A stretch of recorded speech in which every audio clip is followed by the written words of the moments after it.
ಡಿಕೆಶಿಗಿಲ್ಲ ಕಂಟಕ ಅಂತ ನೊಣವಿನಕೆರೆ ಅಜ್ಜಯ್ಯ ಅಭಯ ನೀಡಿದ್ದಾರೆ. ಸಿಎಂ ಡಿಕೆ ಶಿವಕುಮಾರ್ಗೆ ಸದ್ಯ ಯಾವುದೇ ಕಂಟಕ ಇಲ್ಲ ಅಂತ ಈಗ ಅಭಯವನ್ನ ನೀಡಿರೋದು. ಡಿಕೆಶಿಗಿಲ್ಲ ಕಂಟಕ ಎಂದು ನೊಣವಿನಕೆರೆ ಅಜ್ಜಯ್ಯ ಅಭಯ ನೀಡಿದ್ದಾರೆ. ಸಿಎಂ ಡಿಕೆ ಶಿವಕುಮಾರ್ಗೆ ಸದ್ಯಕ್ಕೆ ಯಾವುದೇ ಕಂಟಕ ಇಲ್ಲ ಅನ್ನೋದಾಗಿ ಹೇಳಿದ್ದಾರೆ. ಡಿಕೆಶಿಗೆ ಗುರುವಿನ ಆಶೀರ್ವಾದ ಇದೆ, ಯಾವುದೇ ತೊಂದರೆ ಇಲ್ಲ. ಇನ್ನು ಏನೇ ಕಂಟಕ ಇದ್ರೂ ಎಲ್ಲವೂ ನಿವಾರಣೆ ಆಗತ್ತೆ. ತುಮಕೂರಿನಲ್ಲಿ ನೊಣವಿನಕೆರೆ ಅಜ್ಜಯ್ಯ ಹೇಳಿಕೆಯನ್ನ ನೀಡಿರೋದು. ಖಾತೆ ವಿಚಾರವಾಗಿ ಸಿಎಂ ಡಿಕೆಶಿ ಸ್ವತಂತ್ರವಾಗಿದ್ದಾರೆ ಅನ್ನುವಂತ ವಿಚಾರವನ್ನ ಕೂಡ ಸ್ಪಷ್ಟಪಡಿಸಿದ್ದಾರೆ. ಇನ್ನು ಬೇರೆಲ್ಲ ವಿಚಾರವನ್ನ ಬದಲಾವಣೆ ಅಥವಾ ಖಾತೆ ವಿಚಾರವನ್ನ ಮೇಲಿನವರು ತೀರ್ಮಾನ ಮಾಡ್ತಾರೆ. ರೈತರಿಗೆ ಸಕಲ ಜನತೆಗೆ ಒಳಿತಾಗುವಂತೆ ಡಿಕೆ ಶಿವಕುಮಾರ್ ಕೆಲಸ ಮಾಡ್ತಾರೆ. ಕಾಂಗ್ರೆಸ್ ಮುಖಂಡರ ಮನೆಗೆ ಆಗಮಿಸಿದ ವೇಳೆ ಹೇಳಿಕೆಯನ್ನ ನೀಡಿರೋದು ಬಹಳಷ್ಟು ನಂಬ್ತಾರೆ. ಜೊತೆಗೆ ಯಾವಾಗ ಪದಗ್ರಹಣದಕ್ಕಿಂತ ಮುಂಚೆಯಿಂದಲೂ ಕೂಡ ಕೆಲವೊಂದಷ್ಟು ಹರಕೆಗಳನ್ನು ಹೊತ್ತಿದ್ರು. ಅದಾದ ನಂತರದಲ್ಲಿ ಎಲ್ಲಿವರೆಗೂ ಅಂದರೆ ಅವರ ಕಚೇರಿ ಒಳಗೆ ನೊಣವಿನಕೆರೆ ಅಜ್ಜಯ್ಯನ ಫೋಟೋವನ್ನು ಇಡೋವರೆಗೂ, ಅವ್ರು ಹೇಳಿದ್ದೆಲ್ಲ ನಂಬ್ತೀನಿ ಅನ್ನೋವರೆಗೂ. ಈಗ ಖಾತೆ ವಿಚಾರದಲ್ಲೂ ಕೂಡ ತುಮಕೂರಿನಲ್ಲಿ ನೊಣವಿನಕೆರೆ ಅಜ್ಜಯ್ಯ ಹೇಳಿಕೆಯನ್ನು ಕೊಟ್ಟಿದ್ದಾರೆ. ತೊಂದರೆ ಇಲ್ಲ ಅನ್ನೋದನ್ನು ಸ್ಪಷ್ಟಪಡಿಸಿದ್ದಾರೆ.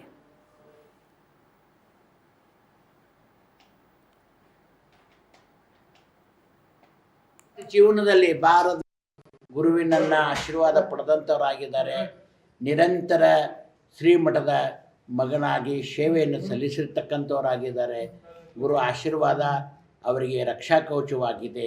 ಯಾವ ಕಂಟಕ ಬಂದರೂ ಕೂಡ ಅವರ ಜಯಶೀಲರಾಗ್ತಾರೆ. ಅದರ ಬಗ್ಗೆ ಚಿಂತೆ ಬೇಡ. ಖಾತೆ ವಿಚಾರಕವಾಗಿ ಅವರು ಸ್ವತಂತ್ರ ಜೀವಿಗಳಾಗಿ ಅದನ್ನು ಹೇಳೋರಲ್ಲ.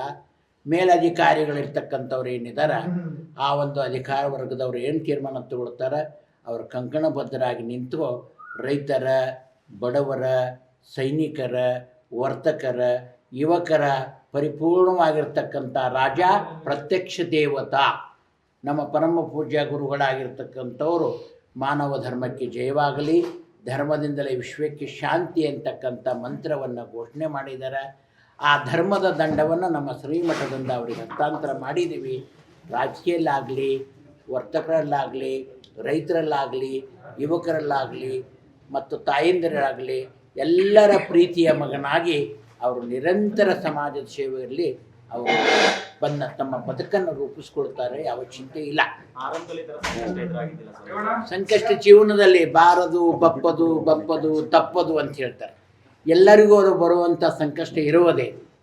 ನಂಬಲೆ ಮನವೇ ಹಂಬಲಿಸದಿರು, ನಂಬದೆ ನಚ್ಚದೆ ಕರದಡೆ ಒಯನನ ಶಿವನು ಸಾಂಬು ನುಡಿಯಲು ನಂಬಿಕೆಯೇ ಕಾರಣ ಅಂತ ಶರಣರೇನು ಮಾತನ್ನು ಹೇಳ್ತಾರೆ.